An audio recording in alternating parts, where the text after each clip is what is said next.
निशांत जी, आपसी संबंधों के बारे में मैं इतना क्लिनिकल एनालिसिस नहीं करता हूं, क्योंकि संबंध ऐसे होते हैं जो बड़े नाजुक होते हैं और किस समय कहां मनभेद में मतभेद बदल जाए और मनभेद की जगह मतभेद हो जाए, ये कभी भी हो सकता है। इसलिए जब तक कि चीजें हो ही नहीं जाती हैं उसके बारे में टिप्पणी करना और उसके बारे में एक ऐसी बात कहना वो शायद ठीक नहीं होगा। मैं तो सिर्फ इतना कहूंगा कि हम सितम तेरे हंस हंस के सहे जाएंगे, तू खुदा है तुझे हर बात रवा है यारों।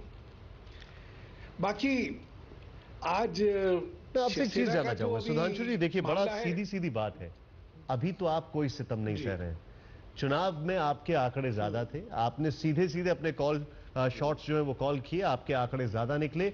आपने ये कह दिया कि हम आपकी बार्गेनिंग से कहीं पे हम आपसे बार्गेन करने के मूड में नहीं है। जितने मंत्री हैं देवेंद्र फडणवीस ने कहा उतने ही मंत्री रहेंगे, इसके अलावा किसी को इंडक्ट नहीं किया जाएगा मेजॉरिटी प्रूव करने से पहले। अभी की अगर बात की जाए तो चाहे वो रैंक की हो कैबिनेट मिनिस्टर की या बात की जाए महाराष्ट्र में बार्गेनिंग की, इसमें कहीं पे भी कोई आप सितम नहीं सहन कर रहे, बल्कि आप सीधे सीधे एक मैसेज दे रहे हैं। मेरा सीधा सीधा सवाल है, शिवसेना कुछ भी कहे, क्या आज बीजेपी इस पोजीशन में आ चुकी है कि शिवसेना से बार्गेन नहीं करेगी, अपने टर्म्स डिक्टेट करेगी? मैं इस स्थिति का मूल्यांकन जो आप विश्लेषण कर रहे हैं उसके साथ इत्तेफाक नहीं रखता। राजनीति में जिसको कहते हैं कोल्ड स्टैटिस्टिक्स जो होती हैं, उससे राजनीति नहीं होती है। उसमें बहुत चीजें सोच समझ के फैसले होते हैं। आपकी विचारधारा क्या है, आपके कार्यकर्ता का मानस क्या है, रिश्ते क्या हैं, बहुत चीजों का जो है मिश्रण होता है, तब कहीं जाके संबंध होते हैं।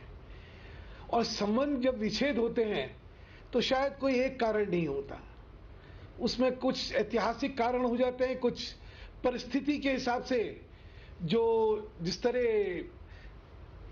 डेवलपमेंट होता है उसके हिसाब से कुछ मजबूरियां हो जाती हैं। तो अभी मैं इस विषय का खुलासा उसकी वास्तविकता में करूंगा तो शायद ये ठीक नहीं होगा। बाकी 25 साल का कम से कम इतिहास मैंने बहुत करीब से देखा है। बहुत मौके आए थे जहां लगता था कि अब शायद सब चीजें खत्म हो चुकी हैं जी, लेकिन क्योंकि मतभेद हुआ करते थे, मनभेद नहीं हुआ करते थे। निशांत जी, जब संबंध विच्छेद होते हैं तो बहुत कुछ कहा जाता है।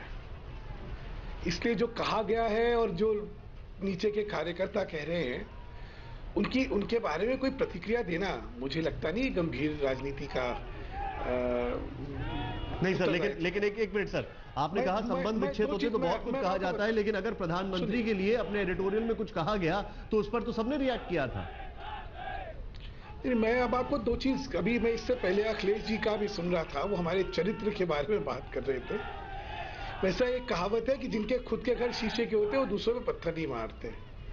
अखिलेश जी, 2009 में लालू जी के साथ आपने क्या करा था, हमने सबको ध्यान है। आपने डीएमके के साथ क्या करा, आपने ममता के साथ करा, मतलब एक फहरिस्त बहुत लंबी है। तो कम से कम आप तो ये सब ना बोलिए। आप एनसीपी को जिनके नंबर ज्यादा थे उनको सीएम नहीं बनने दिया महाराष्ट्र के अंदर, उसके बाद आप हम पे तोहमत लगाते, ये भी कमाल है। क्योंकि भाजपा का इतिहास आप हमेशा याद रखिएगा, हम लोगों ने हमेशा कोशिश करी है कि हमारे सहयोगी दलों के साथ हम लेके चले, क्योंकि हिंदुस्तान की राजनीति में ध्रुवीकरण होना एक अलग बात होती है, लेकिन गठबंधन की राजनीति भी एक सत्यता है, और ये सत्यता कम से कम भाजपा बड़ी अच्छी तरह पहचानती है। हम उड़ीसा में रहे, हमने डीसीएम कभी नहीं मांगा, कोशिश थी लेकिन नहीं दिया।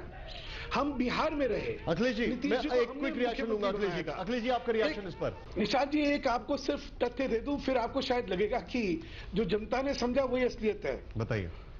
4 कैबिनेट मिनिस्टर और 3 जो है 3 इंडिपेंडेंट चार्ज। कौन कौन? मनोहर पारिकर, सुरेश प्रभु, नड्डा जी, वीरेंद्र जी। एक गोवा, महाराष्ट्र, हिमाचल, हरियाणा। फिर 3 इंडिपेंडेंट जो हैं वो तेलंगाना, बिहार और यूपी। अब यूपी 2017 में है और बिहार 2016 में है या 15 के आखिर में। इसके अलावा कहीं चुनाव ही नहीं है। और अगर चुनाव को देख के इनको लिया जाता, 4 कैबिनेट मिनिस्टर और 3 जो इंडिपेंडेंट चार्ज हैं, तो अगर फिर तो इनमें से किसी को होना ही नहीं चाहिए था। तो ये चुनाव को देख के नहीं, क्षमताओं को देख के, संतुलन को देख के, किस तरह सुशासन दिया जाएगा जी। उसको देखते हैं।